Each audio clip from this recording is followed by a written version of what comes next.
In 1963, $350,000 could buy you 1.6 million loaves of bread, or 714,286 gallons of milk, or 18 houses, or you could pay for 3,500 students to attend the University of Texas. In 2001, $2 million could buy you 1 million loaves of bread, or 1,052,632 gallons of milk, or 9 houses, or you could pay for 162 students to attend the University of Texas. Both sums of money, adjusted to today's inflation rate, are identical. I don't know where I'm going with this, other than to say inflation sucks, money is made up, and nothing matters. We watched It's a Mad, Mad, Mad, Mad World and Rat Race. The French champagne.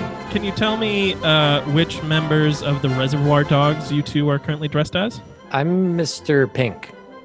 Sis Blue. So Miranda hasn't seen Reservoir Dogs. Secret Nazis. Yeah. Secret Nazis. Classic. Classic Spielberg. Classic Spielberg. He needs to kill 94 different 65-year-old men over 2.5 years because those men's children are all identical clones of Adolf Hitler. There's like a bunch of other shit that happens in Driven. Is there? Shake it. Shake it. The schlocky movie from this week may be the schlockiest film we've ever seen on this podcast. The Citizen Kane of the week is... Money is made up. Yay! Nothing matters. Nothing matters. Yay. Yay. That's why we don't do this podcast for money. Because we don't believe That's why we don't do this podcast for That's money. the only thing holding us back. Only reason. Bail me up. I get messages every day asking how can they fund us? You know, how can people individually fund us? And I say, well, write your letter, send 30 box tops in with your $20 bill. everything you've been sending to our Patreon, we have just been pouring down the virtual drain. We just invested in Bitcoin. There's nothing there. It's gone. Yeah. So hi, welcome to Citizen Kane Versus. This is a podcast apparently where we compare a movie that's more on the classic side with a movie that's more on the schlocky side, and we ask ourselves honestly, which is better. My name is Jack Rennie, and I'm joined by my two friends, a Sean Jacqueline. and the other. Daniel Benoit. Whoa! Who also starred in one of these movies, apparently. Yeah, exactly. Very good, Sean. Hey. Oh boy, and this week these movies were pitched by Sean. Hi. Thank you, Sean, welcome. for the what could have been almost 6 hours of viewing time, but luckily one of them had a shorter version. The longer cut apparently was not. Would you say it wasn't approved by the director? The longer cut was it was pieced together years later. It was supposed to be the original release, but the producers in the studio slashed it down to what we saw, and then the full 3.5 hour cut was released like in 1990 or something. Thank God. How was there more of this movie? Right? It needed to be cut more. It needed to be an hour 40 movie. Yeah. This movie has a fucking intermission. There's no space for an intermission in a comedy. That third act just come on home at the end, right? But they had already written that song, Dan. What are they going to do? Cut the intermission song? Like, it's true. That's get true. yourself whatever you need and whatever that might be out in the lobby. Whatever the fucking... 3 minutes. Yeah. Who says this podcast isn't entertaining? So... before we get into what these movies are, really quickly, we're going to do the thing, which is that to like and subscribe, rate and review, follow us on the things. We got an Instagram, we got a Twitter, we got a YouTube's, we got the... That's it, Gmail. Right? Stop bringing up the Gmail. No. Make sure to send us a Gmail and follow us on the YouTubes. On the 30 box YouTube, stops to send the your box. Gmail. Yeah, send your box stops to Just open the CD tray, put them in, and close it. Yeah, we're either Citizen Kane VS or Citizen Kane VS podcast on all the things. So you'll find us. Thanks so much for listening, regardless. And we I don't know, we're still looking for Carrie always. We've checked under the couch and in the spare bedroom, but he's not there. So if you know where he is, please tag him at hashtag come on Carrie, so we can get him on the freaking show, because he's playing it cool and playing it coy, but we know he wants to be here. So just help us nudge him along. That's it. I'm done with that. That's a fun game, actually. We should encourage people to just like take photos of Carrie Elways out in public and like be like, here he tag is. us on the Twitter. Yeah, found him. Spotted at this intersection. Yeah. Yeah, let's start like a harassment campaign. Yeah, that sounds good. No, thank you. So Dan, because we've already started talking about them, do you want to give us some, as I call them, summarinos for these films? Oh, do I ever? Oh, Oh, don't worry. That's the Box end of that tops. voice. I promise. All right. In the red corner, representing the classics, a quirky group of strangers turned crazed lunatics who race to find a buried treasure revealed to them in the dying words of a wanted criminal / terrible driver. Coming in at 159 minutes, starring most of Hollywood in the early 60s, it's a mad, mad, mad, mad world.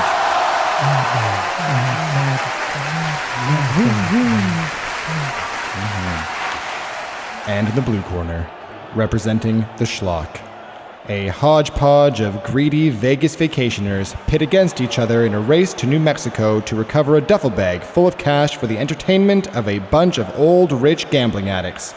Coming in at 112 minutes, starring Breckenmeyer and Whoopi Goldberg, Rat Race!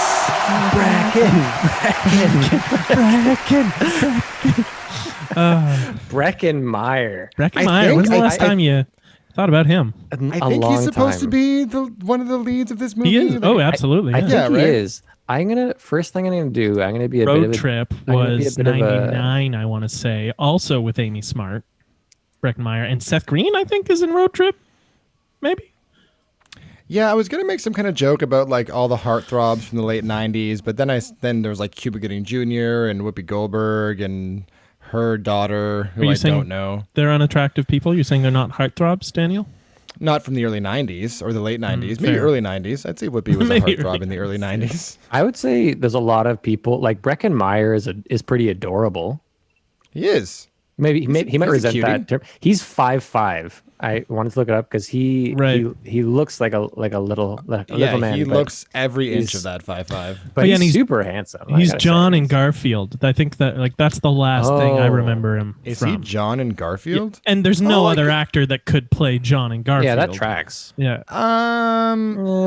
Maybe Like the guy who Bryan played Cranston. Chandler. No, maybe actually. Brian but I would Cranston say could play anyone, okay? that's true. He'd be great as John. Yeah. Who's the guy that played Chandler in Friends? Matthew Perry? Yeah, he could be the fucking John. Yeah. He doesn't need He's your more of John an money, though. uptight kind of guy, Yeah. isn't he?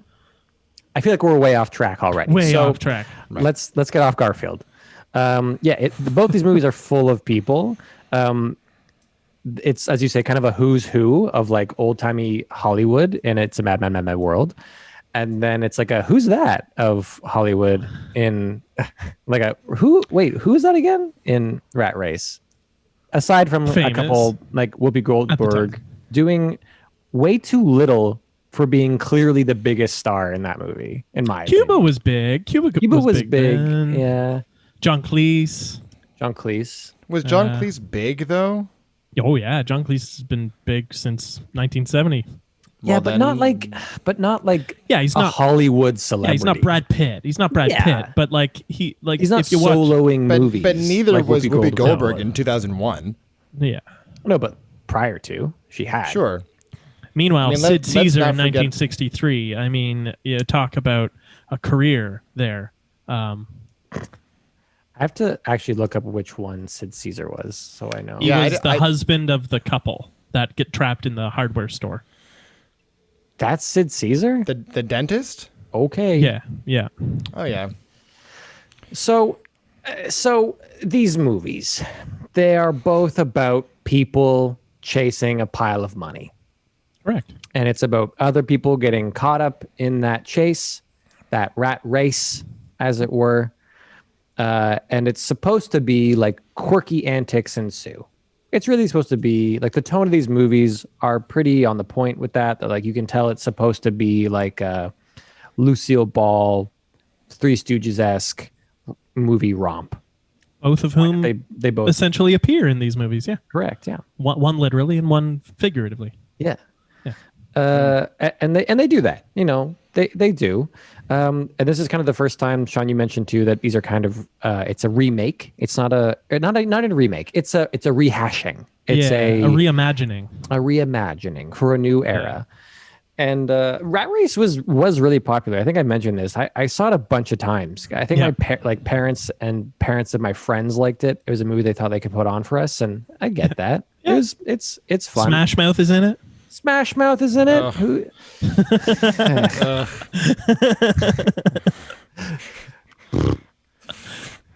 I will say I can't imagine watching another 50 minutes of It's a Mad World. No. My God, should we break away into our structure? Yeah, let's talk about story. Let's do it. Let's start our round. So, round 1, story good.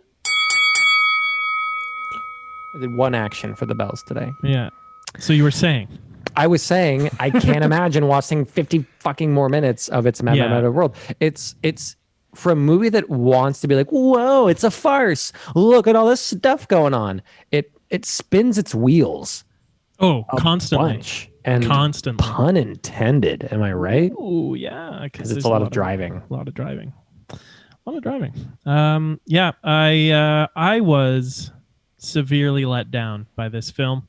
Oh, I thought, well, yeah, because it's got that cast, and I know all those actors indirectly from just like watching films my parents had on, and I knew that they were all legitimately funny people, and like everyone had at least like one moment in this film where I was like, yeah, I see why you were considered a great. I understand, but altogether it was just like you said, spinning wheels.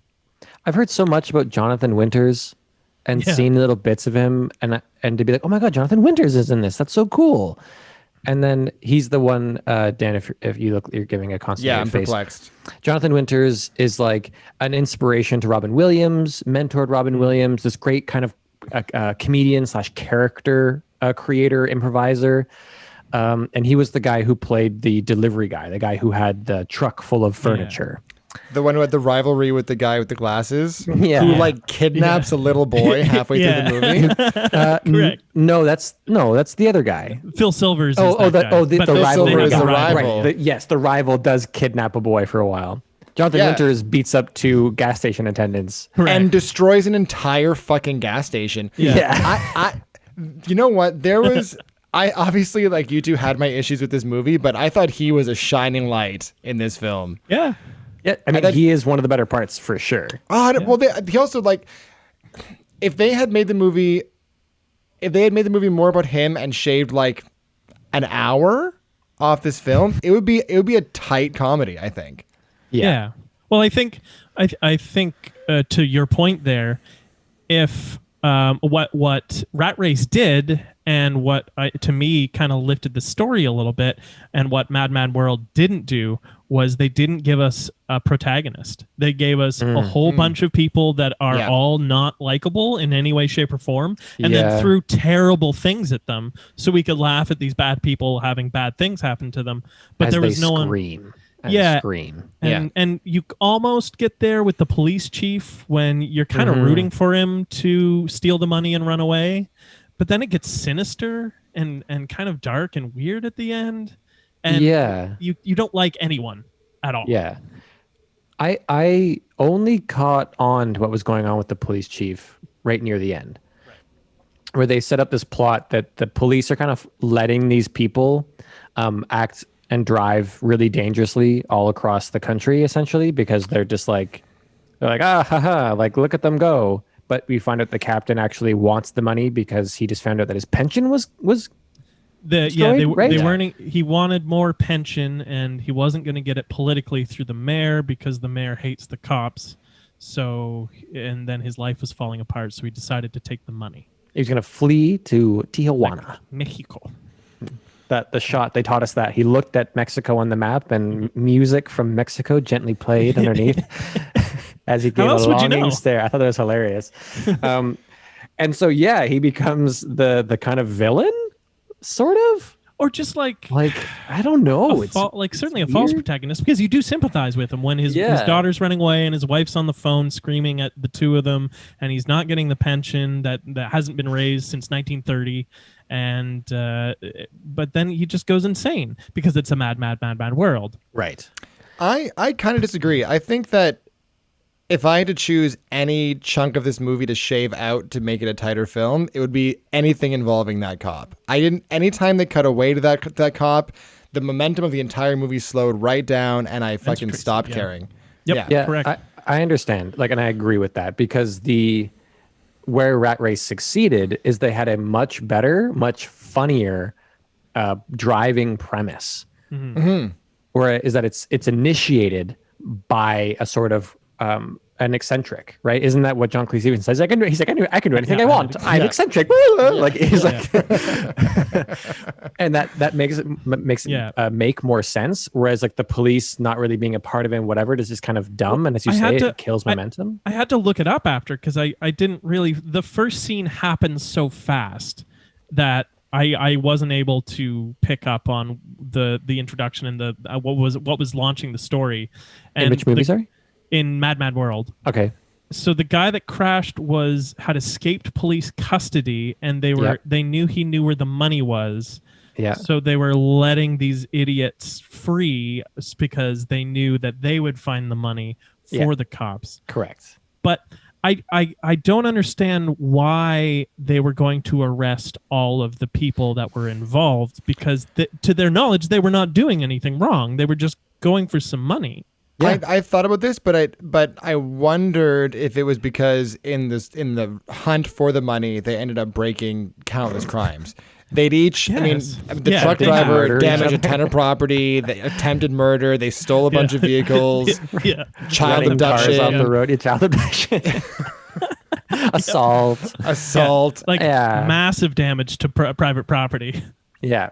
Well, and they also withheld the information from the police to begin with. True, yeah. Right? Yeah. But it's funny you say that, because about the opening kind of inciting incident happening so quickly, because it's true. But it follows a 7-minute opening credit sequence. Right. Which was charming in its own way. It's like the best part of the movie. What I can't forgive is the 2-minute musical sequence in pure darkness that I got beforehand. That's what I'm saying. If they I did not have that. Oh, you didn't have 2 minutes. That? That's and what made the opening. Yeah, that's what made the entire opening 7 minutes. It was 2 minutes of just having to listen to a song. No, I did not have that. Mad world. Where there's a line that says something like, I have it written down here. Something about chop suey, right? Say the Chinese in chop suey or something stupid. And I was like, whoa, this. Okay. I was honestly in that moment. I was like, I hope the entire movie is like this. So the Internet Movie Archive does not have that in the opening of it. I wonder why. But yeah, so they had this long, dragged out intro, and then the opening inciting incident of the movie is like 30 seconds and doesn't really make any sense. And like, I thought the guy might have driven himself off the road intentionally, or. Like, it was very confusing. He was taking him on a blind curve, yeah. Right. Yeah, you mean you didn't quite buy the wooden guardrails on the blind curve of a cliffside valley with a ramp built off of it? Speaking of wooden, did anyone notice that the entire world in this movie is made of, like, wood and drywall? Very flammable wood. Very flammable wood. Very brittle. Like, the gas station walls, Yep. the fucking plane that they're in. He swats the windshield with the wallet, and the entire thing falls apart. Yep. Oh, yeah. I mean, those planes were made of wood, but... Well, you know what I mean, Sean. I do. Have you noticed that some buildings are made of wood and drywall? Yeah. Nailed it. No, but like, yes, it's all very obvious set pieces that are meant to break, and you can see their conceit before you could kind of see like, oh, that wall's gonna break. Oh, that wall is gonna break. Oh, that chair is gonna fall down. Okay, yeah. Mm-hmm. Yeah.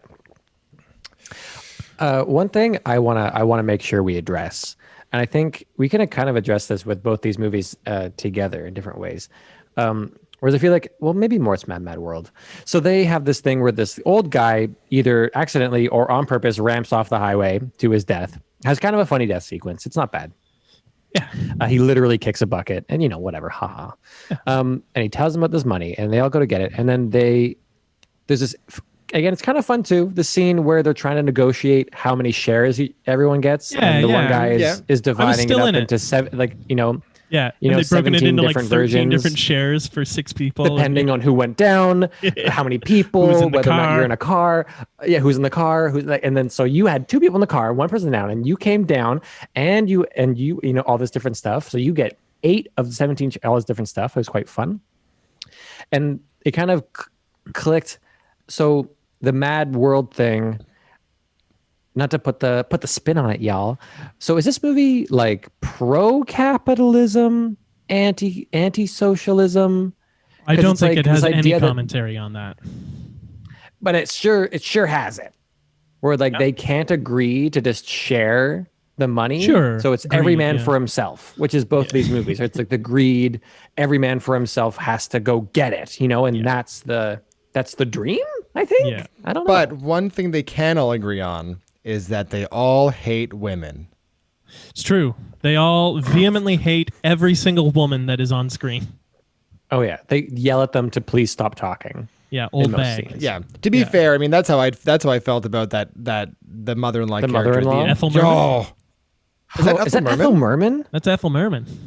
Oh my Yes. god! It's I mean, it's a Fantastic terrible performance, but yeah, oh god, in insufferable. nails on a chalkboard. The role. Yeah. Yeah. Yeah, it is unbearable. It's I was telling Miranda she didn't get to watch this one. It's like it's the punchline of the movie is that screw her Yeah. is At where they least the all old share a bag laugh at got the it. end. Yeah. Ha ha. Got The that old captain's lady. like, the police captain's like, my wife's leaving me. My daughter's trying to change her name. I'm going to jail. Probably instead of you, I'll never laugh again. And then like they throw a banana peel and she slips on it and he's like, Yeah. As they're all sharing the same hospital room. yeah, it's weird. Yeah. This movie has a lot of weird stuff in it. And like, again, they spin its wheels. Like I thought it was so weird how long the sequence was, I guess, with Sid Caesar and his wife in the basement of that hardware store. Yeah. They're in there for 2 hours of runtime or something. Maybe they're an in there hour. for Maybe an hour. Oh, hour and a half. Come on. They're in there for a long time. They're Count on down the there intermission. for 7 hours, Sean. 7 hours of this to 40-minute. Yeah. And I didn't buy it in the first place because they get the dude, they hear the latch being closed and it's like, so you didn't, and they cut away so that you don't have to think about the fact that they're just like, hey, we're down here. Then he would be like, I hear people. And like, and then it just becomes this really ridiculous sequence of them trapped in a basement that I didn't care for most of this movie. So I don't know why I'm drawing a specific thing. Yeah. Sorry. Yeah, I mean, well, both movies, to be fair, both movies suffered from the let's put these guys in inexplicably ridiculous situations. And more ridiculous as the movie goes along. Yeah. Exactly. To the point where it kind of stops making sense, right? So Yeah. what I can appreciate about this movie is that it was all kind of nonsense, but it didn't ever feel like it was going for like a cheap laugh, let's say. Like for me, Rat Race kind of jumped the shark when we got into the Hot air fat balloon? van driver, the hot air. No, even that I was okay because I liked the brothers and the whole cow bit. Like all their gags I thought were pretty funny. Yeah. But when we got into like the point. creepy medical delivery guy who just wants to see the human heart. You didn't like that? Newman. No, Well, I hate it didn't Wayne make Knight. any sense. It was such a lazy setup to get the heart out of the Sure. cooler. Yeah. And then we have the cheap laugh of the Jewish people pretending to be or acting like Nazis at the World War II veteran cheap laugh. I think that is one of the better bits to come out of like early 2000s comedy. It's kind of funny. It's brilliant. Oh, It's I thought kind it of was funny. It's such super disrespectful. Yeah, super disrespectful. Yeah, Well, but that's it's the John point. Lovitz doing it. Yeah, Yeah, it's John Sure. Lovitz, and it's I didn't find it offensive. I thought it was cheap. I thought it was a cheap joke.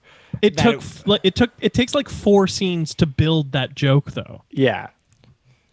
Yes, I'll fight for that bit a little bit. It makes you I go will like, fight for it makes you go like, oh no. The entire John Lovitz and his family storyline to me, mixed with Rowan Atkinson, is the redeeming thing of the film. Is the thing that makes me really enjoy watching this film. I'm with you on Rowan Atkinson and John Lovitz and his family generally great. I was a little I remember learning that phrase from this movie. Same. And it changed my life. Prairie dog in it. I was a little weirded out when John Lovitz drugs his entire family, but I could look past it. Yeah. But yeah, that's my I mean, I think that is where Rat Race falters, is that it aims too high to get them into the most absurd situations. The rocket where it stops kind of car being believable. Yeah, was inexcusable. But it although has I did like funny... the bullet gag. I did like the bullet gag. The bullet gag, also them getting into it, how they're like coming out as though they're showcasing the rocket as a means to get into it. That was fun. That's actually quite funny. And also it's quite funny too. And it makes you kind of go like, oh, you're really walking a line when they kind of stumble out of it and they happen to be where a bunch of like mentally ill people are and they're all getting back on a school bus. We came in the rocket they're being car. walked on. We came in a rocket car. That's great. Oh, sure. Yeah. That's kind of funny, so. Yes. But the Whoopi Goldberg, I think the squirrel nest fucking death trap plot line is a bit. Got so dark. I love fucked. it. I did love it. Kathy Bates. We'll get to her, but oh my god! If it was anybody but Kathy Bates, I think I might have correct. A bit, yeah. But I thought it was. Man. Yeah, I would have appreciated more dark humor like that actually, as opposed to where they ultimately went. Yeah, family film, safe PG-13. I want to say was it a family film? There was swearing. Oh, yeah. There was like swearing. There's implied nudity. Implied nudity. Some blatant transphobia. It's a safe PG-13. Oh, blatant transphobia. Yeah. Blatant transphobia. At least homophobia, at the very least. Yeah. Of someone, or at least whatever. No, the whole bit with Cuba Gooding Jr. and the transgender Lucille Ball in the van. Yeah, it's definitely transphobia. Yeah, it's not good. Cuba Gooding's plot line is he got his own because I guess he was more famous at that time, maybe, or something. I don't know what it was, but it's not good. His whole plot line is pretty rough. I like where it starts. I like his backstory. I think the backstory of the ref who's fucked a football game and like half the country lost part of their life savings because of his call. That's a funny premise to start from. Totally. It is. It's like very specific in a very fun way. Yeah. Then it goes in a fun place too, where like the cab driver gets to see him again and knows who he is and then wants to drive him out to the desert. That's again pretty dark. Yeah. But it's a fun place to start from. I don't know. It just kind of falls apart though. The Lucille Ball bus is like again very specific concept, but as you say, the movie jumps the shark. It just it tries to do too many totally outlandish gags, which is a shame because it's a fun movie. Generally, this movie is still very fun. It clips along. It lags a little around the rocket car bit, I think, when they're all just about to arrive at Silver City. There's a little bit of like, okay, are we there yet? Okay. Yeah. But compared to Mad Mad World, it's like Oscar level pacing. Yes, absolutely. Yeah. When I finished Mad World, I needed a fucking nap. Like, it was exhausting. Yeah, it is. It's very exhausting. I watched them both today, by the way, which is rare. I don't do that much anymore. And I started watching It's a Mad Mad World at like 10 a.m. just to make sure I got through it all. Yeah. And I would catch I watched it on my laptop, and I would catch my reflection of my face in it. Sometimes I'd look over and see my face. And it was truly like, Yep. just like dead. Like, please make it stop. Like, are you done yet? Because No. Intermission. Because this guy in the red sweater yelling at his friend hasn't been funny for the last hour and 20 hour and a half. That, with the exception of the drunk pilot, who's the voice of Mr. Magoo, their storyline is awful. It's bad. Yeah. Not funny in any way, shape, or form. He just screams nonsensically at him for no reason. He talks really close to people too. He leans his face, and it made me feel claustrophobic. Like 4 people on screen. This guy like yelling, Mickey like Rooney face screaming to face. at you. Yeah, Was that Mickey Rooney? that was fucking Mickey Rooney, man. Oh my god!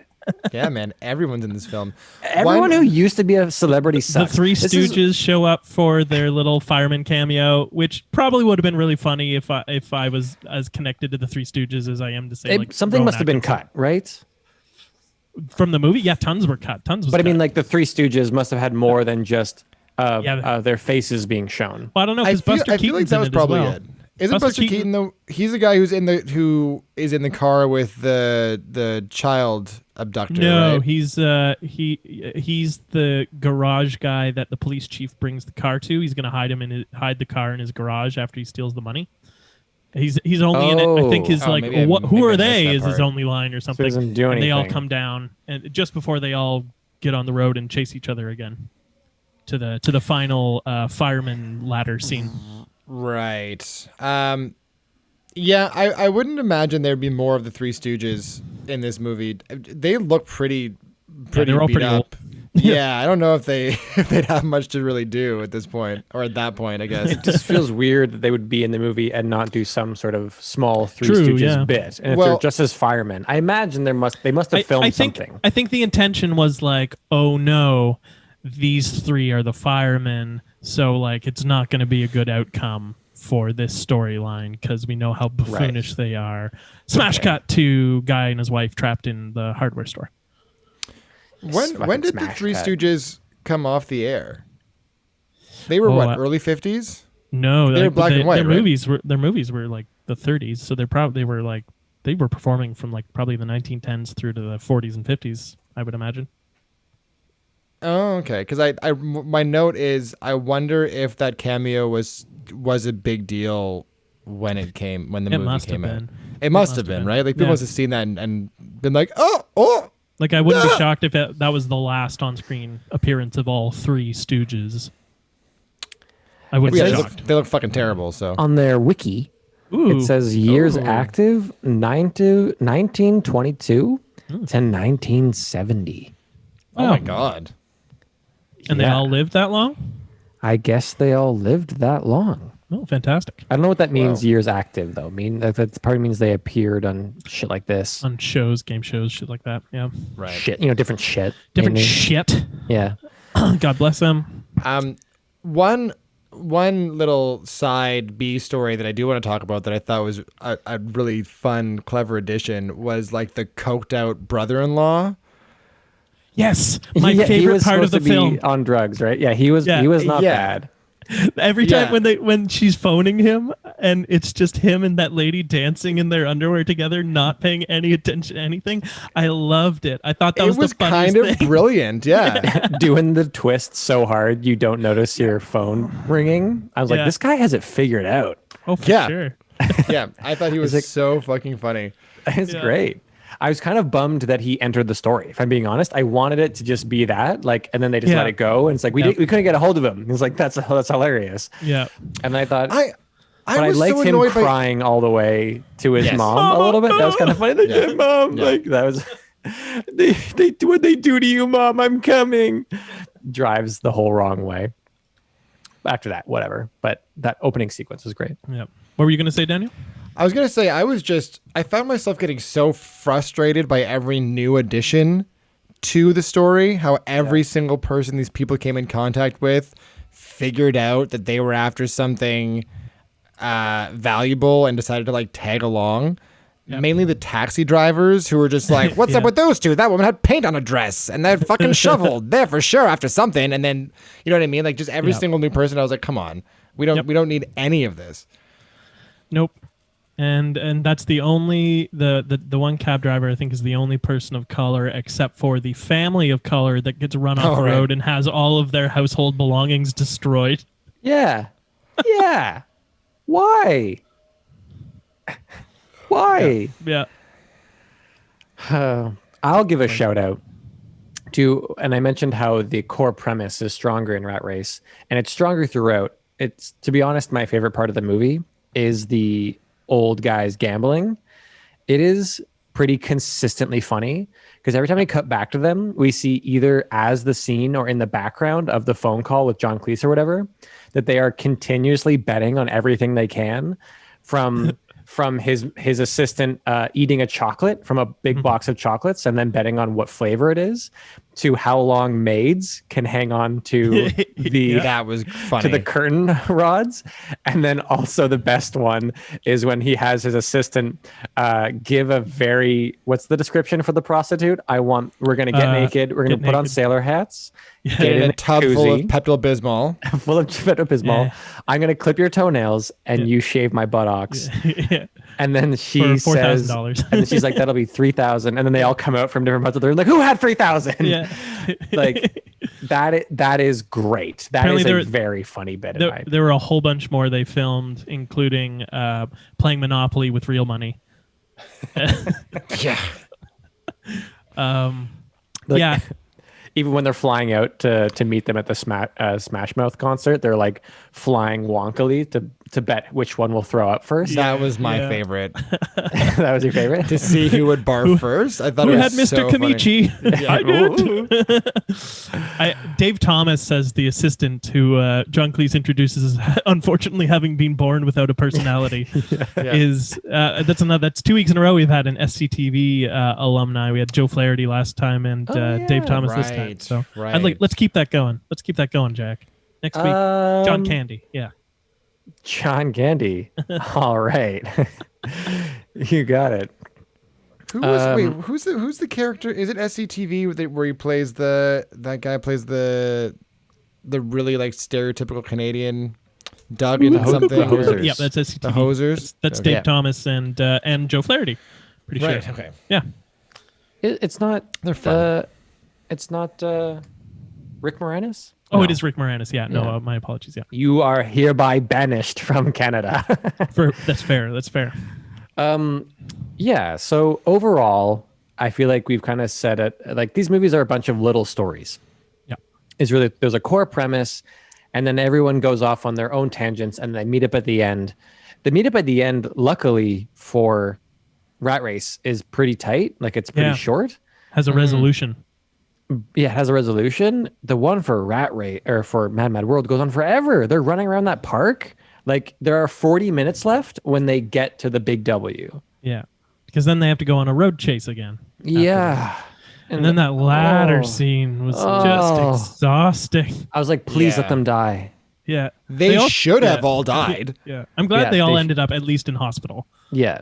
Yeah. It would have been like properly dark if one of them was like, "Oh, where's so and so?" It's like, no, he went through a window. He's dead. He's dead. And did Well, there you- was one guy who just fell like from the top of the ladder just onto the ground. yeah. into like 4 inches of water in a fountain or something. Yeah. Like, Concrete you're fucking fountain. dead, dude. There's no, like, you're not surviving that. They fell off a palm tree like onto a table of food. It's like Yeah. you're dead. It was the old guy who got thrown through. He zip lined down an pet electrical shop. wire, through a window, and then through the floor. Right. That dude's dead. Yeah. He also outran everyone as like a 70-something-year-old up all those stairs. Hey, Spencer Tracy outruns everyone. Okay. Yeah. Fine. So overall, similar movies, obviously, very similar, Very but similar. Rat Race way cleaner. Like, Yep. and it manages to like do the thing though where it does go over the top in like a way that feels actually appropriate. Where like Mad Mad World feels like it wants to go there but doesn't know how, so they just stay trapped in the basement. Whereas Rat Race is like they're trapped in the basement for a scene and then they get out by the end of the scene, and then the next scene is them having a new obstacle. Yeah. Whereas Yeah, Mad Mad I World mean, is like, oh, like their just- car broke again. I just think that humor wasn't there yet, though, right? Like comedy wasn't at a place in 1963 to go to the places that Rat Race goes in 2001. Yeah. I think. Sure. Yeah. It would like Rat Race. The things they do in Rat Race would never have been allowed. Like just having someone come out dressed up as Hitler was still like 8 years away from being okay when Mel Brooks did it. Yeah. So. And in a lot of ways, you can see, I saw this movie kind of laying the groundwork for future films like the Mel Brooks stuff. Yes, so for sure. And Airplane, a lot of stuff for Airplane. Yeah, totally.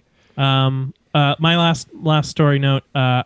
In addition to the dancing brother and his girlfriend, I thought the air traffic controller tower was a really tight little group of comedians. They only had like 2 or 3 little cutaway things, and I thought they nailed every single one of them. They were good, and it should have been cut. Probably. Or they should have just like had it happen and have the plane land already. Yes. Instead of, anyway, they shouldn't need to cut this movie a lot. My last story note is kind of like a story gripe that I have with our protagonist Breckin Meyer going off on this adventure with, what's her name, Amy something? Amy Smart, after she has demonstrated that she is clearly fucking batshit crazy. I mean, he had it coming though, right? He had it coming. She fucking chases him down the street in a helicopter. Yeah, and then we don't know the abuses he has wrought on her. She's also been with him for 5 months, she says in the movie, and has a tattoo of his name. And bought his truck. He's a bum. Dean, what's his name? Dean Cain. Dean Cain is a bum. Miscast, underused in this movie, by the way. Underused. He had already played Superman at this point. He needed to be treated. He was Superman in Superman and Lois in the TV show. Oh, fuck. So he was. Yeah. That's hilarious. I want more for Dean Cain.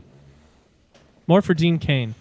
And more for Jack Rennie. More for Dean Cain. Hey, Jack, what are you looking at there? Looking off into the sunset there. I'm looking off into the sunset. We're just having a small incident over here. Oh, dear. No. It's very windy in Toronto today.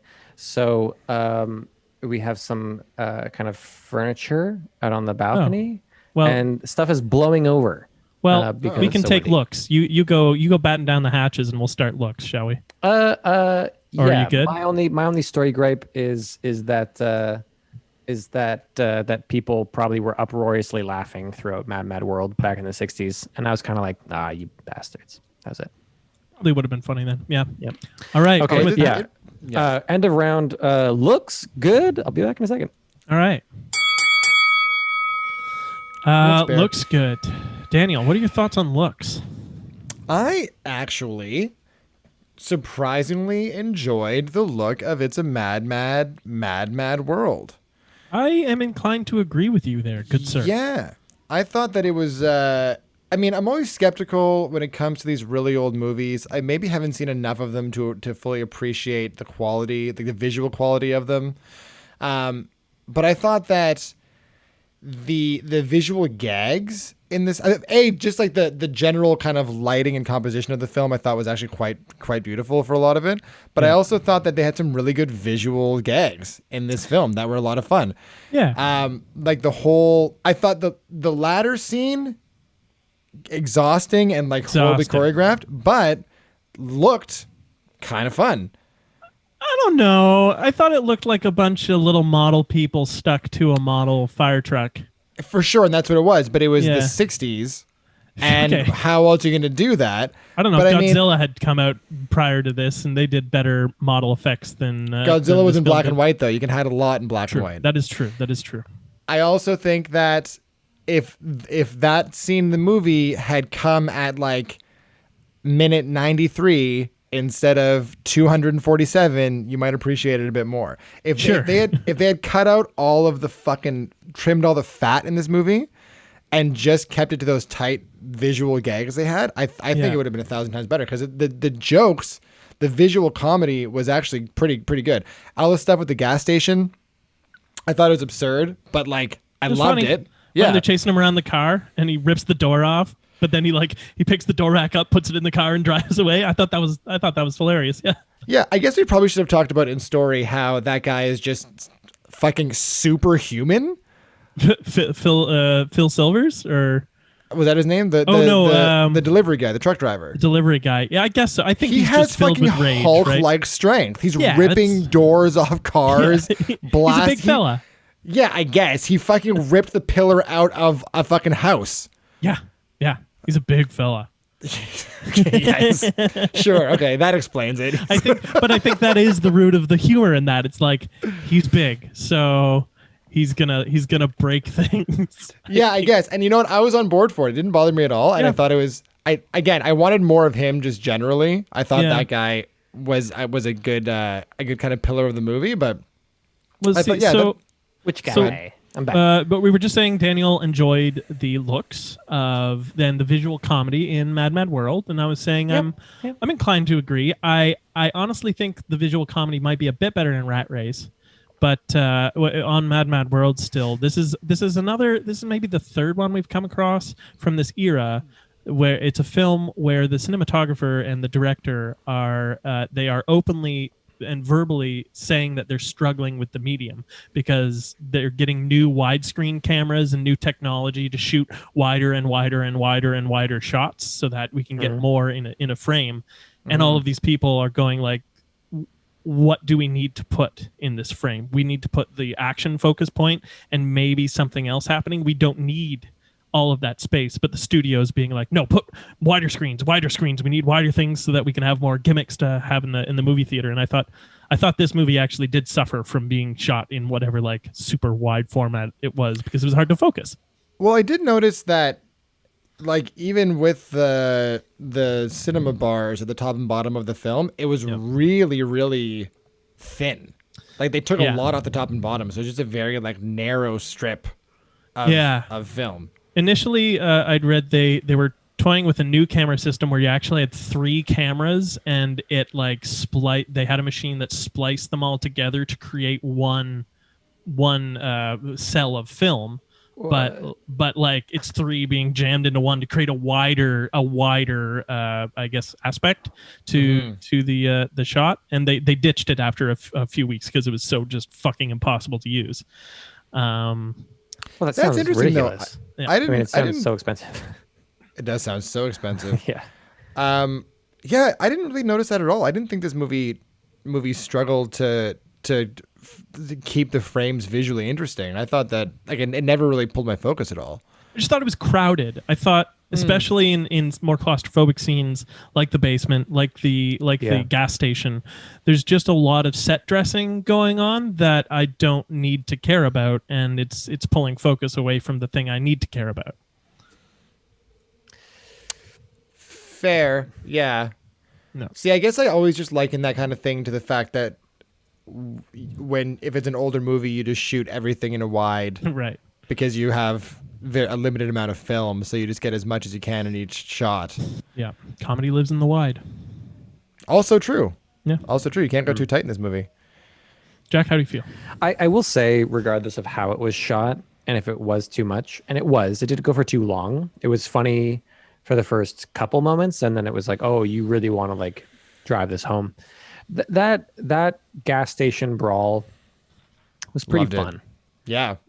It was definitely like a pickup of energy where the movie starts to go a bit more like outlandish, like what Rat Race does. And Rat Race kind of has a little homage of like the gas station of the jerky mechanic gets completely destroyed by the sonic boom of the speeding car. Yeah. Like there's little nods to it, right?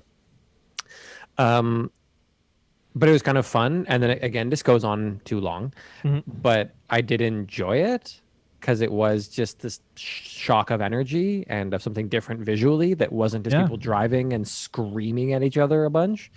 Yep. So I did like that scene. I thought it was a cool scene.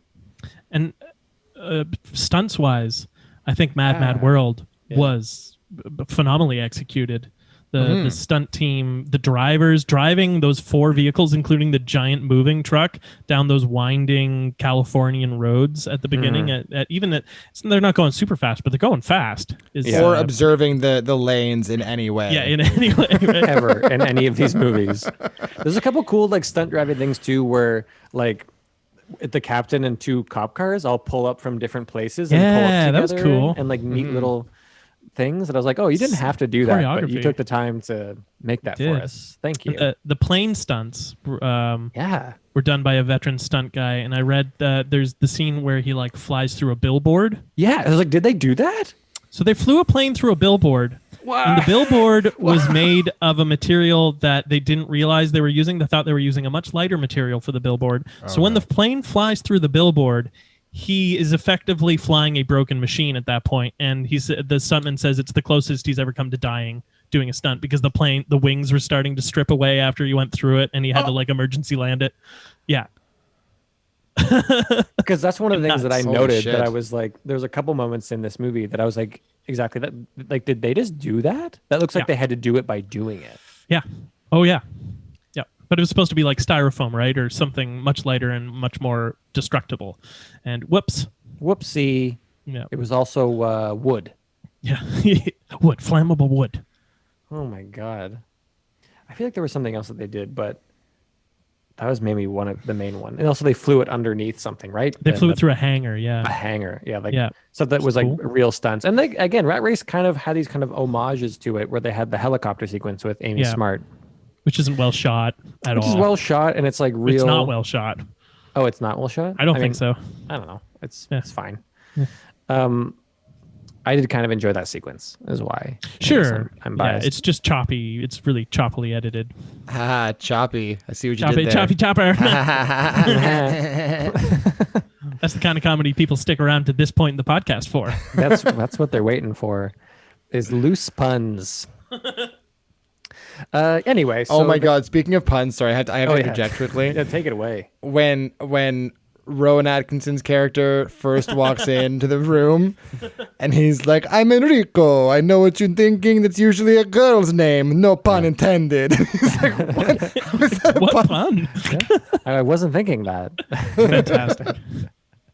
Fantastic. Yeah, I kind of agree though. I did enjoy the visuals of Mad Mad World. I think a bit more because they had to rely on them a bit more. I didn't care for like. There's a lot of weird animal stuff in Rat Race that I'm not gonna act like I would wanted to make a sign and start marching about it, but like. This is weird. Like a cow is strung up from a hot air balloon for like a long time, and then it gets hit by a bus, and I was like, "Why are you doing this movie?" Yeah. And then it's in a The car. dog gets electrocuted. Yeah. I was like, "Movie, why? What do you have against these animals? What did they? Why is this your punchline? I just don't. I don't. Is there someone who's like, they had to "Ha, set up the dog's electric dead." fence, you know? I guess so. Yeah. Pay off that sweet beating heart gag. Huh? Yep. Oh, I could have done without that part in the movie at all. Like that entire storyline, Newman. Wow. Yeah, I thought it was Yeah, I agree. so dumb. I thought it was so I don't dumb. mind it. I don't mind. I find it completely inoffensive. I don't know. I don't think it's like. I didn't think it was particularly great. offensive. I thought it was stupid. Yeah. And Yeah, not like my brand of like clever Your, stupid. your I thought bland, it was just yeah. I thought it was just Your like brand lazy. of clever stupid. Not like my brand. Like I'm not saying that I personally am clever stupid. I'm saying that's what I enjoy in comedy. No, I'm laughing that you think that's what you enjoy. 100%. Fuck you guys. Fuck you guys. Anyways, the Newman bit sucked. Moving on. I had a. It did suck. I agree with you. Okay, I thought it was fine, but I had a moment when they are driving up the air traffic control radar tower. Oh my God. And I was like, oh, this movie is pre 9/11, because if this were supposed to be after 9/11, they would have been shot by the army for driving their vehicle onto like a part of an airport that they're not supposed to be in. So I was like, whoa. So this came out in August 2001. So it came out like 3 weeks before 9/11 happened. And then I was like, when did Rat Race come out? And it came out like 2 weeks before JFK was assassinated. So I don't know. Mad World? Mad World. Sorry, yeah. So I don't know. I don't know what the connection is there, but like both these movies came out just before world-shattering events. Are you saying, do you think Mickey Rooney killed JFK? I think Mickey Rooney killed JFK. You heard it here first, folks. Yeah, and then trained a small sect of Saudi warriors to fly the plane. The training he got from flying the plane in Mad World. Holy shit! I solved 9/11. Well, It's a good thing everyone listens to this podcast so this can blow up and go viral. Ooh, yeah. If you Cut put this out. clip on YouTube, I guarantee We're it getting goes. banned. No, it's gonna. Well, yeah, we might get banned actually. Yeah. I will Yeah. I will make a clip and I will put 9/11 conspiracy solved. Yeah. Yes, and we will get so much traffic. Because at this point we're thirsty, right? So So thirsty. I'm kind of curious for the experiment. I'm a little curious. Okay, well, you heard it here. Mickey Rooney responsible for both JFK's assassination and the 9/11 attacks. What's he gonna do? Sue us? I barely even know who His Mickey family Rooney is. might? He's dead. His family? Too soon, Sean. Too soon. Too Yeah. late. Way too late. I've just greatly offended the greatest generation. Oh, good. Oh, then then it stays. Yeah. All right. Can we just end the round? Let's move on. Sure. End of round. And moving on to our third official round, which is sounds good. Well, one has the Baja Men, so that's obviously Was that the Mitch. Baja Men? Who let the dogs out? Yeah. And Well, I was gonna. and they were in the theme song. Oh, were they? Oh, Were they in the movie? No, I mean, Oh. maybe, but I don't think so. I don't think so. Well, yeah. I was gonna say Rat Race gains points for their children's choir rendition of their Rat Race song at the end that Yeah. Right. that incorporates like a sweet reggae break, which I guess I've now learned is the Baja Men. But then like loses probably many more points for the incorporation of anything fucking Smash Mouth. I mean, So Okay, yes. but All Star is a bop. All Star. we hate it because we know it so well. eat we your all know all the fucking words to. tongue for saying those words, Jack. If I found you in 2001 and was like, "Hey, you know the words to All Star," you would have been like, "Yes, I do." That's true. That's true. Yeah. But now you know- I hate myself for knowing it. And if we were at a party and that was right, and then an All Star came on, we would all sing the lyrics Yeah. together because we Everyone all know the together. words. We Yeah. would all sing it. Yeah, everyone together. I'm pretty sure I've been to a party where that happened. Correct. Most of us Probably. have. Yeah, all right. Fuck, that's a good point. But they It's- still lose points for actually having fucking Smash Mouth in the movie. Correct. Because why does that lose okay. points, but my thing doesn't lose points? I'm just clarifying. The that song the is song fine. is okay. The But having Smash artist- Mouth physically there is not okay. That's correct. Yeah. You're wrong. Yeah, that's what I'm Think- getting from I this. think most of us would agree on that. Stop picking on me, Jack. You're Look, cyberbullying Smash me. Mouth caused Jack. 9/11. Ever since you came back from the balcony, you've changed. Guys, a lot happened out there. I'm not gonna lie. You look a little windswept. It's very windy. There were bugs. It was a lot. Yeah. It was a lot. I'm so sorry. Yeah. So, I'm pretty messed up. And that's also because of Mickey Rooney. I want to give credit to original orchestration to Mad Mad World. It's something that I go, even if I don't like it, at least you did it. You made some original music. And There's it's some good fine. music in it. The opening credits is fun. Yeah. Yeah. It's pretty fun, and the music is fun. Well, yes, sure. The opening credit sequence is fun, but The 2 minutes in darkness the 2 minute fucking can go to interlude or overture, whatever you'd call it. Would it be an interlude? What would you call that? There's an intermission. You mean the No, one no, that- no, It's an overture if it's the at the beginning. overture. Yeah. Yeah, the overture. The 2 minute overture was completely unnecessary, and Yes. that is where it loses points for me. Correct. Which I think they're Yeah. establishing the theme song essentially there, right? Yes, that is the theme song. And when it came up later, I was like, oh, I'm shocked I haven't heard this before. So just because I didn't hear it. Oh, Yeah, Mm-hmm, I hated it.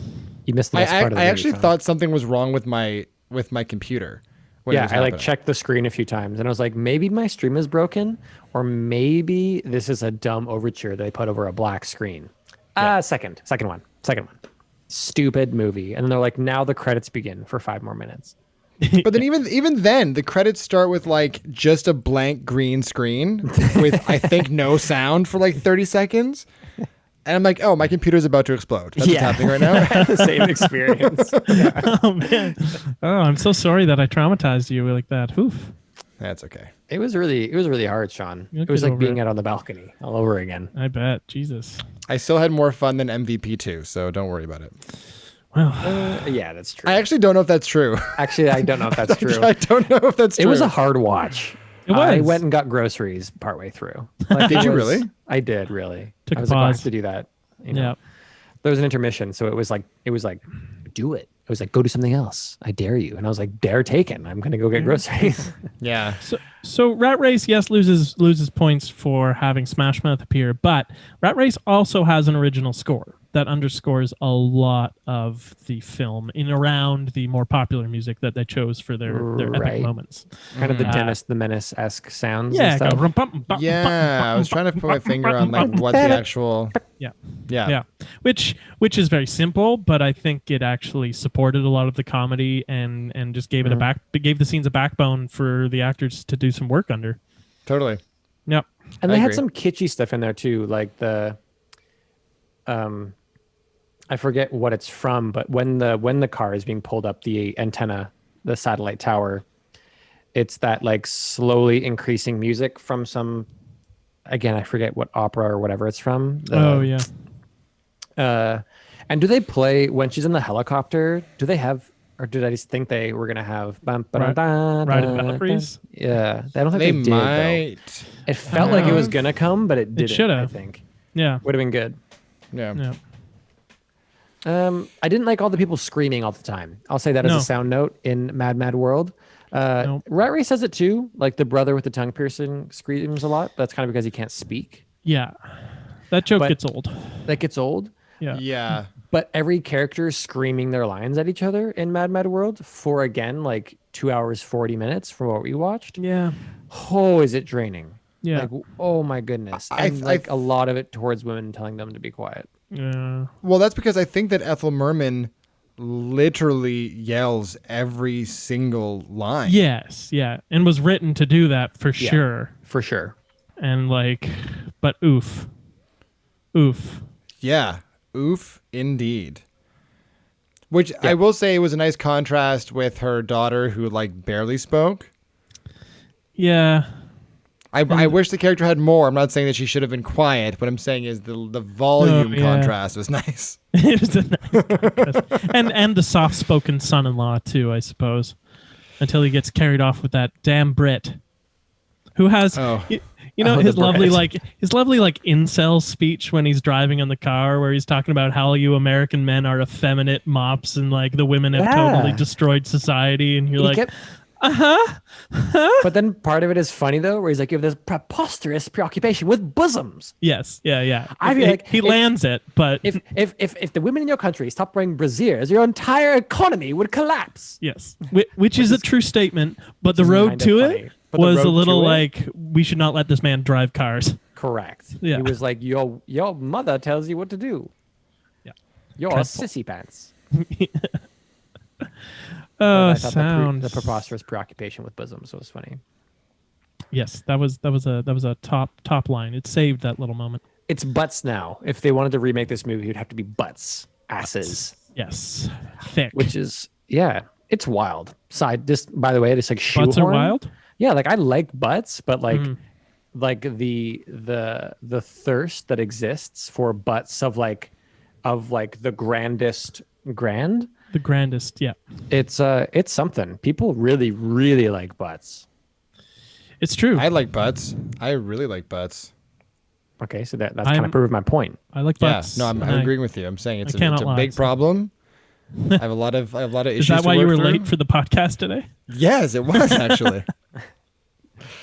Yeah, well, I what mean, else? thank J-Lo for the butts, I guess. Should we veer off in Sure. that Round of direction? applause No, for J-Lo. sounds- All right. Yeah. A quick round for J-Lo. I mean, obviously Kimmy K revolutionized the butt. No, let's, You know, she's a fucking billionaire now.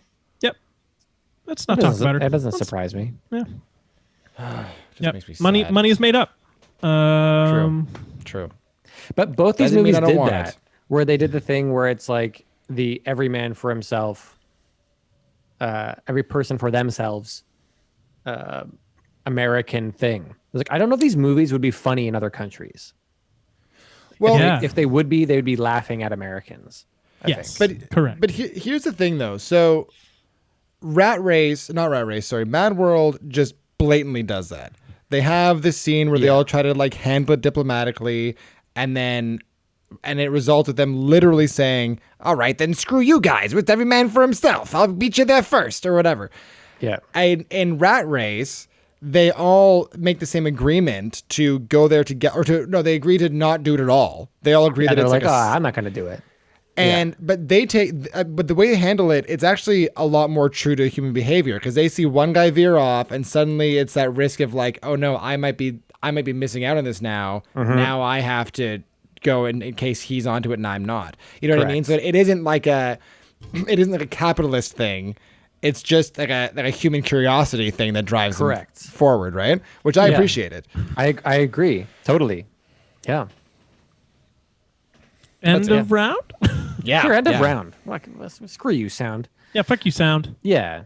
And Going fuck into you, our Smash fourth- Mouth. Yeah. mainly Smash Mouth, and like kind of the Baja Men. Who Let the Dogs Out is a pretty stupid song. They used 10 seconds of it in this film. Yeah, just what do you do? as they're running down the steps. It's just for the trailer, This probably. film. Anyway, Yeah, definitely.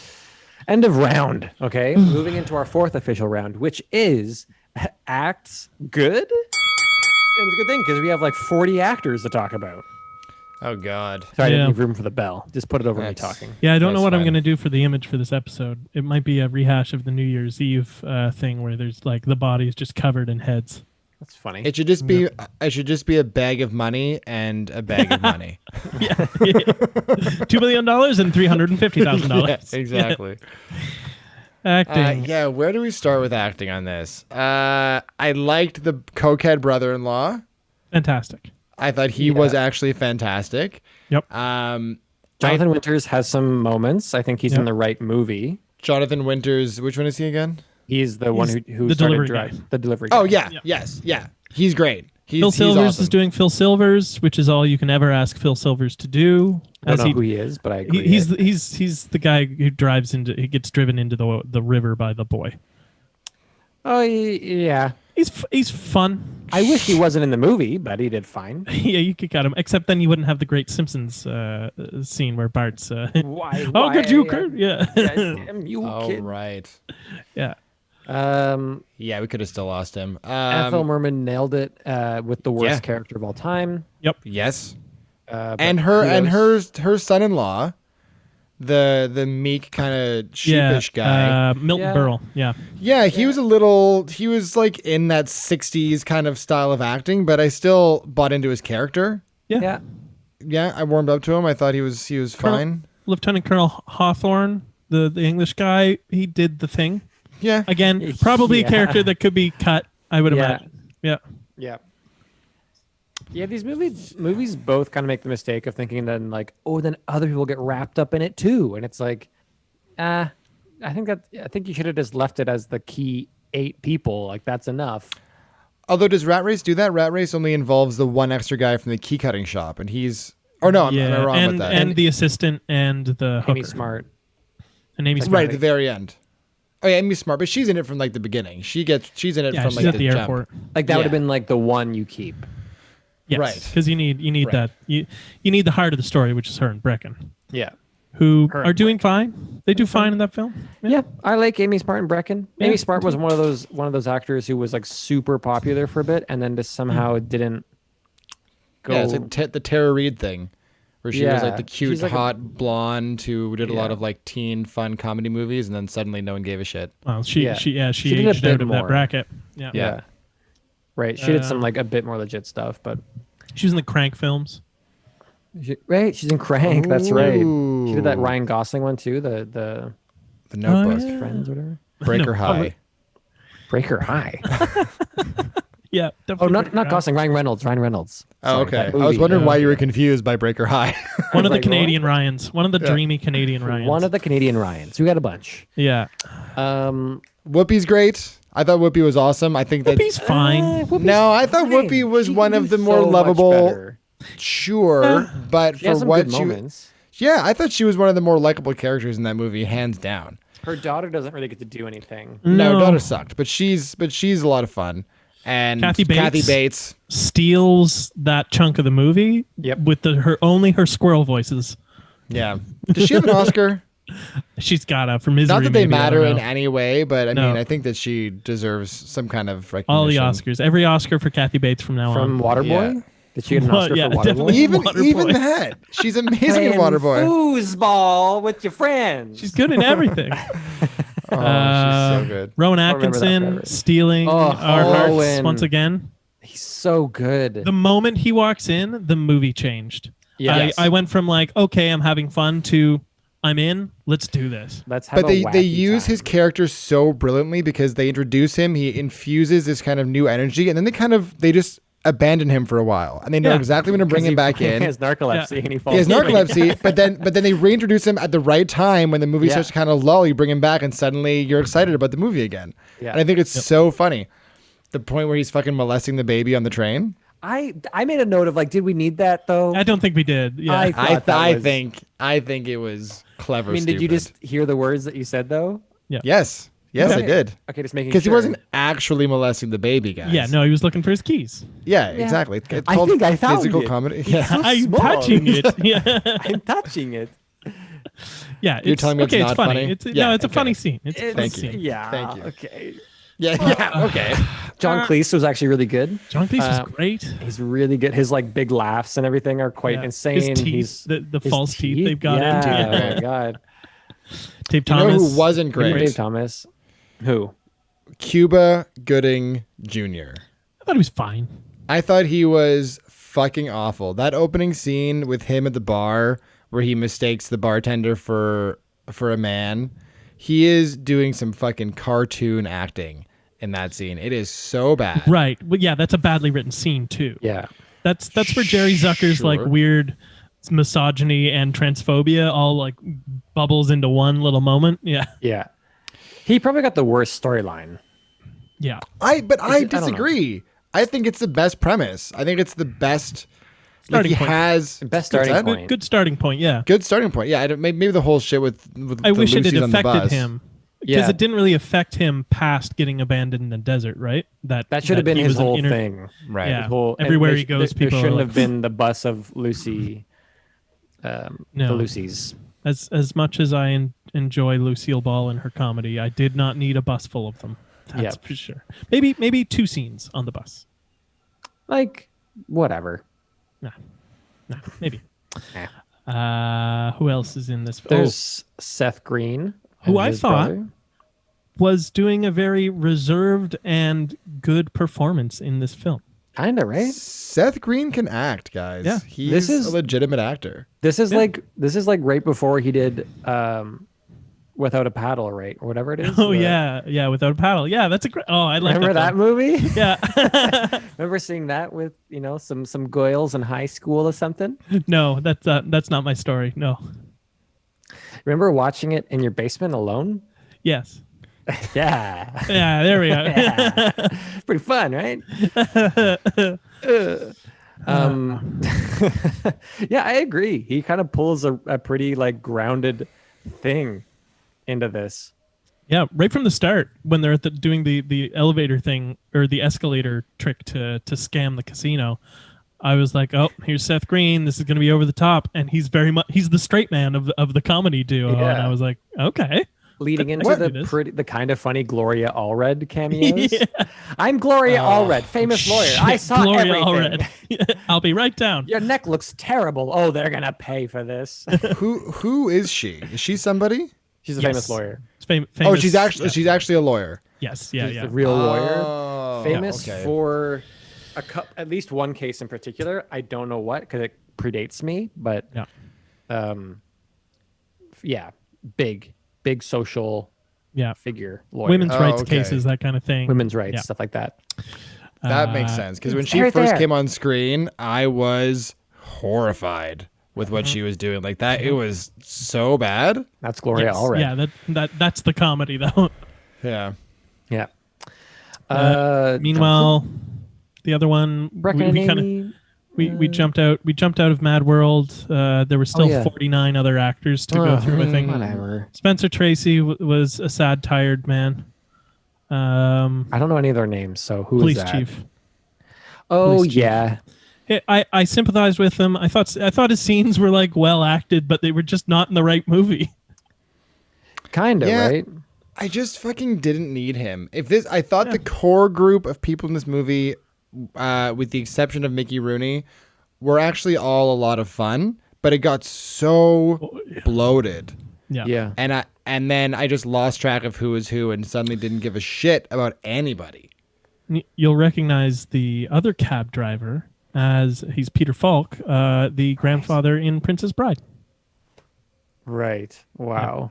What? Wow. Yeah, so he knows Carrie Ellis. Yeah. Peter, As As you're you're still listening- alive today. Wait, which cab driver was this? The white one. The white one, yeah. He's the grandfather in Princess Bride who brings Oh, the story shit. to yeah. Also I'm Columbo. gonna tell you the stories of Princess Bride. Yeah. I I don't watched think that he movie says today, that actually. at all, but yeah. I'm quoting the movie. Carrie, big fans. Yeah. Who's the guy who was Mickey Rooney's counterpart? Because I actually liked him. Yeah, he was thought- fun. Yeah. I thought he was fun. He had good faces, good storytelling in his face. Just Mickey Rooney was constantly trying to upstage him with a Buddy bad Hackett. performance. Buddy Hackett. Buddy Hackett. Damn, that's a good name. Yep. What a great It is. name. He's a very famous person. Was he famous in like the 20s and 30s? Because that was the style of acting I was getting from him. I felt like he was out of like a Three Stooges film. like they all the comedians in this started in the vaudeville tradition. So Right. yeah. Okay. He looked That like tracks. someone who had said the line, "Oh, why I or Oh, why for sure. I yeah." Like he had said that in many films. You know what I've seen. I'm forever gonna say Why why I Yaza. You know, shaking a fist. That's it. That's so Why- funny. How do you say it? Why Just I like that. oughta? That's what it is. It's But I don't know if they would. Why I oughta? yeah. Look, I just calls it like I sees it. All right. Oh, that's Yeah. funny. So yeah, you know, I have to say I liked the storyline of John Lovitz and his family. I thought they were fun. I liked his wife. I forget Yeah. that actress's name, but I thought she was good. I like that she headbutts him. Yeah. And the kids are all right. You know, they don't try and do too much. They're like they keep it Pugsley pretty- Adams from Yes. the Canadian Shit. Adams Family remake. Yeah, Wow, great. Was he the one on the show, or was he in just the later show. movies? the show. Right. Okay. The, I yeah, love the, that show. The as a new kid. Adams Family. Yeah. I Right? gotta bring that back. Where's my But Addams Family I thought reboot? John Lovitz was a bit like he was missing the mark for me. I'm not gonna lie. That's too Well, bad. John Lovitz does John Lovitz, right? And Yeah. like, he either fits in the movie or he doesn't. And I thought that like he, I thought he fit. yeah. I mean, it's, He's he's just so good, and she's you a get league of what their you pay own. We just for. watched it so recently. and She's he's a league brilliant. of her own. She's a league of her own. We just watched that recently. yeah. Yeah. You know, with the She's a League. We just watched John Lovitz in that recently, and he's really good in it. He's really good in this. So I just kind of know that he can do it better. Because it's like he doesn't know that he's just a funny human being, just the way he looks and talks. So he starts doing extra stuff. He's like, I'm in a comedy, so I'm gonna like do extra little comedy. And it's like, Oh, but I pay for that. yeah, but I think it would just work if it was just him being beautiful, dry John Lovitz, not trying to be funny John Lovitz. Do you know what I mean? Being directed more rather than just having a director who clearly was like, go do your thing. I think so. Okay. It was just weird that it looked like he was pushing, and usually he's the kind of actor who I like because he's almost sits back, Sure.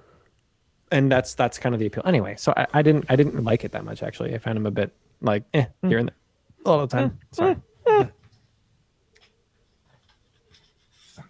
The pilot, yeah, we could just go through all the actors, but I think pretty much like we don't really like the 1963 movie feels like a 1963 movie, and the 2001 movie has a bunch of people we already know and have connections to. Yep. Yeah. With like kind of some unknowns / like up and comers getting a chance to like do a bit more, John Cleese and some people who are like on a bit of a downward spiral getting a chance to stay relevant. Our Cuba Goodings and our Whoopies. Yeah, I mean, when was Radio? Because that's really his peak, right? For Cuba? Yeah. Because he won an Oscar. Yeah, what did he win that for? Wasn't it for Jerry Maguire? Maguire? Oh, so that's like I almost said 97 or Toby something. Maguire, but which was Toby Maguire? wasn't it Toby Maguire? For the But movie Tobey Maguire. that was only like 3 or 4 years before this. So Yeah. I think he was, and he did Pearl Harbor around this time too. Oh yeah, that's like 99. Well, that'll do it. Yeah, that'll get you that Oscar. Woof. Well, I'm still Can't- trying to get that on this podcast. Yeah. It Not is your this picks week, this don't week. Okay. No. We're gonna keep it fun. Cool. End of round. Generally, round. there are a bunch of fucking actors. I don't know what to tell you. Like that's it. So let's get into our lightning round. That's the end of our official rounds. So this is likes and gripes. This is our 2-minute lightning round where we list off likes and gripes from both the movies, anything that we didn't get to say, and that's it. All right, we got 2 minutes on the clock here. We'll go as per usual. We'll go Sean Den Jack. Yeah. That is not the clock app. Nailed it. Okay. Great. 2 minutes here. Are we ready? Mm-hmm. In 3, 2, 1, go. Gripe, Mickey Rooney. Gripe, pausing a scene to ogle the receptionist grabbing you coffee. Yeah, fuck. Like Rowan Atkinson. Like John Cleese. I like that the stupid brother found love at the end of Rat Race. Oh, yeah. That was a fun plot. Like driving a plane into a restaurant. Holy shit. Yeah, that was cool. Like a man-shaped hole cut in the wall. Yeah. Like crowd surfing. Gripe screaming. Gripe, tongue infections. Gripe, Cuba Gooding Jr. breakdancing. Okay. I'm gonna edit that later. Cuba Gooding. Gripe that Seth Green and his brother can afford flights. Gripe, the rocket car bit. Like the Barbie museum bit. Yes. Like the opening sequence in Rat Race. It says you watched The Grinch for 10 minutes, then went back to Afro horse. Like the rent-a-car trainee. Like thinking it's okay to make your little daughter shit out of a window. What has happened to my like the garage fight scene. Like Phil Silvers giving up and just letting the car sink with him in it. Gripe, drugging your family. Like the original opening theme song to both movies. Gripe, the pacing. Gripe, smash mouth. Yeah. Gripe that they're definitely all out millions in healthcare costs at the end of Mad Mad World. Likes Hitler's harmonica. Oh, and that's where we end this auspicious like and gripe section. I don't know what happened, by the way. I started stumbling there. I did something I've never done on my notes page where I couldn't scroll and I started drawing You blue started lines when I tried to scroll up and down to see what was happening. I don't know how to get into that. But I'm glad we you finished 90-year-old man. I know. Sorry. Probably in the new update of the phone. The finishing on Hitler's harmonica is perfect, though. Thank you, Sean. Yep. Yeah, the line Ava Braun, she had good style. Yeah, you watched says you watched Afro Horrors 12 great. times. Yeah. Great. So that concludes it all. So now we're going to do some ratings. We're going to find out which one of these two movies is the Citizen Kane of the week. So starting with our first category, story good? Story good. Rat Race. Rat Race. Yep. Rat Race. Similar but better. Better. There's Tighter. people. There are Tighter. tighter, and there are people we can actually put ourselves in. And I like that it actually goes to further extents. Even when it gets silly, it kind of jumps a shark, but I also like that it jumped a shark kind of for this movie.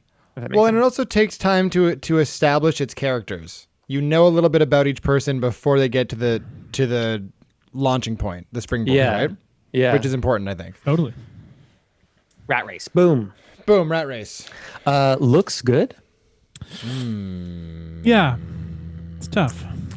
It's tough stuff because Mad World did more with the camera and the scenery and stuff, but I think the visual tricks were better in Rat Race. The visual gags, I should say. I kind of disagree because the visual gags, I think of like the cow bit, Right. the like weird CGI cow, Yeah. and stuff that you're like, what are you doing? Like, why did you do that? Yeah. Whereas I think about Mad World doing some truly impressive stuff, like the flying a plane through a billboard. stuff That's true. and driving it into a restaurant through a big glass window Okay. thing. Just for the stuntman, I'll give it to Mad World.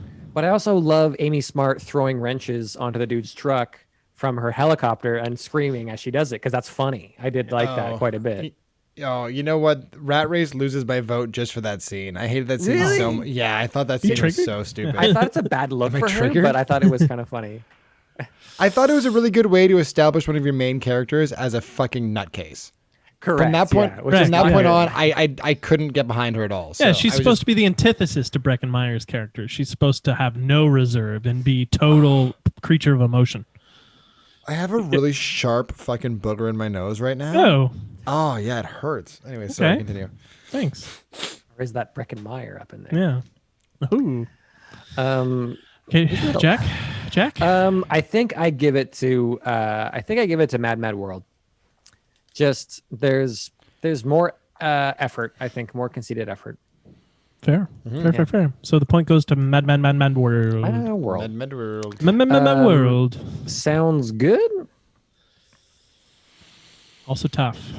Rat Race. Not tough for me. It's Rat Race. Yeah. Has some sweet reggae. It has some fun scores. I agree. That's all I got. I'm gonna go It- Mad World then. It didn't But they force me to listen screamed to an all the overture. time. They did. They They just did. kept screaming. What Yeah, music? but there's Smash Mouth and Baja Man. But the best of both of them. Okay. Well, sure. anyway, I'm giving it to Rat Race. So Okay. you're So outvoted. it's two. It's two. It's Democracy Yeah, fuck you, wins Sean. again. Democracy loses. All My right. real prerogative is to be on the winning side of these votes, I think. Is that why you always go last? Don't call me out, Sean. Jack, you go first for this one. All right. This is Axe Good. Mm-hmm. Oh shit, I don't really ooh. Oh no, Rat Race. Yeah, I was gonna say, what are you pausing on? I had to think Absolutely, about it's Rat Race. 45 different performances really quick, all right? Yeah. So yeah. Real. Just process it all at once. Rat Race. yeah. Yeah. Rat Race. Had Mad World shaved 15 characters out of the movie, different conversation, I think, but Yeah. easily Rat Race. And had they been more distinct, different characters? Yeah. Also true. Good point. not all just variations of like zany white dude. Yeah, Mm-hmm. the same screaming man. Yeah. Even Ethel Merman was like, I can scream too. Yeah. At least in Rat Race, they are like very distinct, Yeah. which is impressive. Well, that seals it for Rat Race. Well, But there's still rewatchability. rewatchability. I mean, I can't wait to watch the 3.5 hour cut. Yeah, guys, of we should do that Mad soon. World. Yeah. I That's the actually, first I'm thing kind we're of doing. curious. I'm curious to see what else they could have possibly added to that movie. Watch I- it be a masterpiece. I would. I absolutely would watch that. I would watch the 3.5 hour cut just to see what exactly the director's vision of it was. But it's got to be Rat Race. Yeah, Yeah. easily. It's easily Rat Race, but we will do a live stream on Torch. Yeah, of us watching. reacting to Mad World because we can't show it, obviously, but we can react to it. No, we can show it. I think it's public domain. It was free on the Internet Archive. Oh well, then yeah, we'll just watch it and react to it. We'll just stream the movie on Twitch. We're just gonna stream movies on Just Torch. force people to watch it. Oh, no one's forced. They can leave, and they will. Right. So that means that the Citizen Kane of the week is He said hate.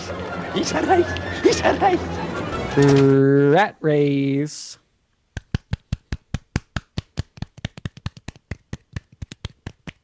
A well-fought victory.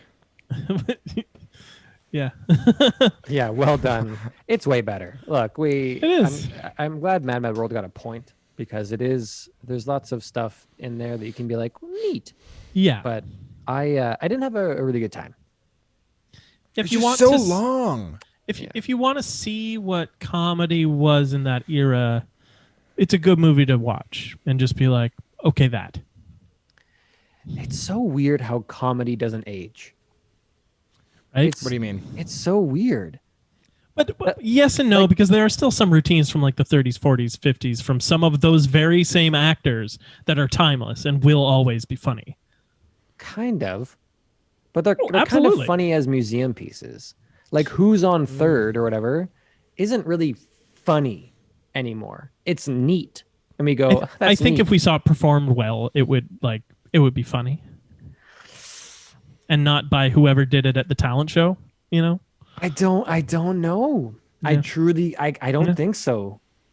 I don't I think we think- wordplay right now. I think when we finally That get way. around to doing like some Charlie Chaplin films and doing some like Buster Keaton films, that there is going to be some like true timeless comedy in those things. Yeah. That doesn't mean like moments. But like again, like I said, people were probably like dying watching this movie. Dying. I have to imagine. I mean, Like, it was that the funny. critics didn't like this film very much. Oh, well, maybe not. When it came Yeah. out, the ones that liked it were like, "Oh, it's fun to see all of our favorite people on screen together, even though it's kind of long." And the ones who hated it were like, "It's just a series of unrelated gags mixed poorly together, and then it doesn't end." Oh, I mean, so that, never that mind. is They, what this is. Yeah, they saw the same movie. Okay, Yeah. great. But that, I mean, so this isn't a good example of ageless comedy, right? Like you Yes. can't look No, at this. no. You can't look at this and be like, oh, it's weird how comedy's evolved. But It's it is a hilarious. classic because it has all of those people in the same film. Right. Well, but that decides it anyway. Shall I give some picks for next week? Yeah, Is that- fucking do it. That's what we do next. So this is gonna. So last time I got to pick, I did what I would describe as picks for the pod. You know, I did Ben-Hur. You know what I mean? Like that's me pitching a real classic for the sake of the podcast. And this week I'm picking more of a personal classic, as it Okay. were, but still a classic, I think. Are we going surf ninjas? We are not doing. Don't worry. When I pitch That's Surf the Ninjas, schlock. it will be the schlock. Don't worry. Okay. But this is actually so. It's kind of fun because we just had the first rehashing. This is a straight up reboot of a franchise. There's a whole greater thing here, and I actually don't know how they're going to pair up, but I think it'll be fun.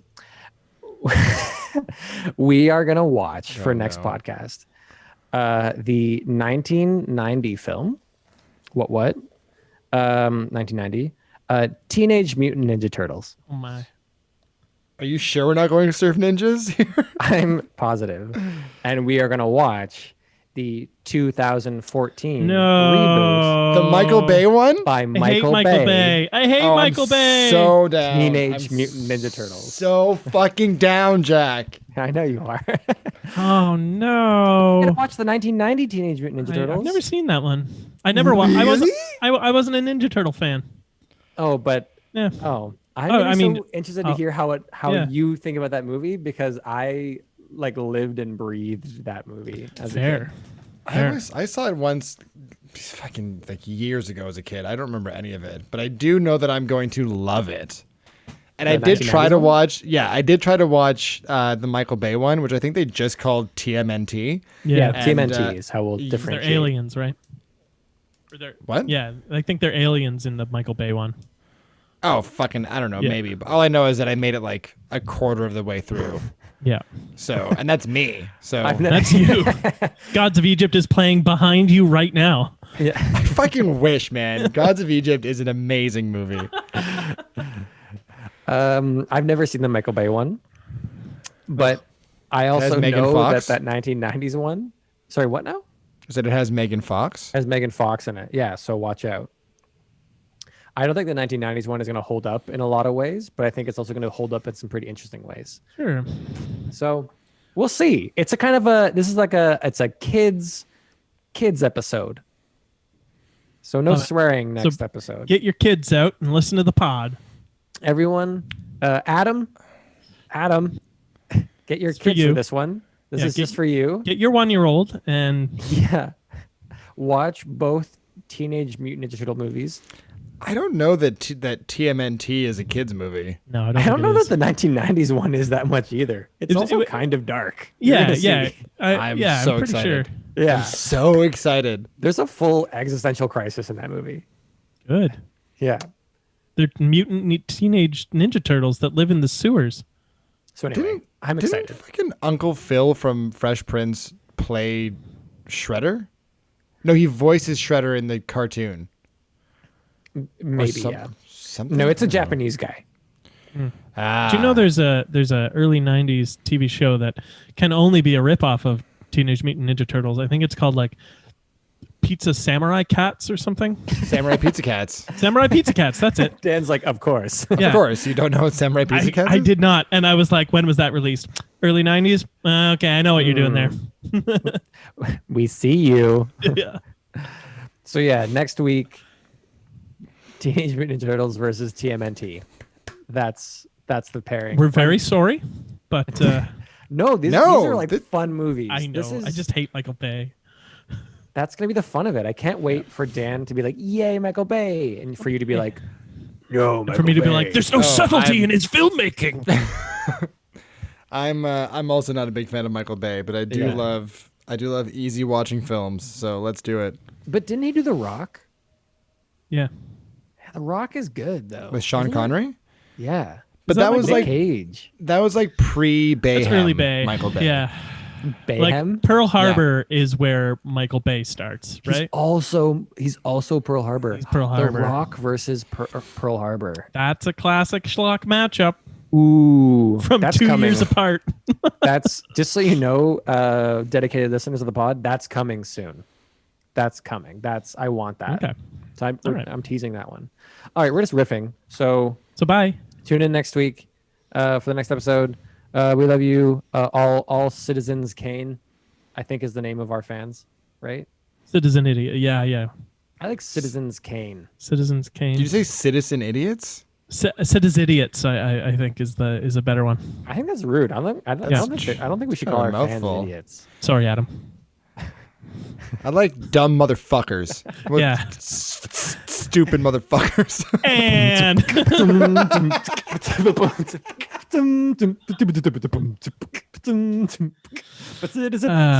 Citizen Kane idiots. just wait till my son gets here. He's gonna beat you up.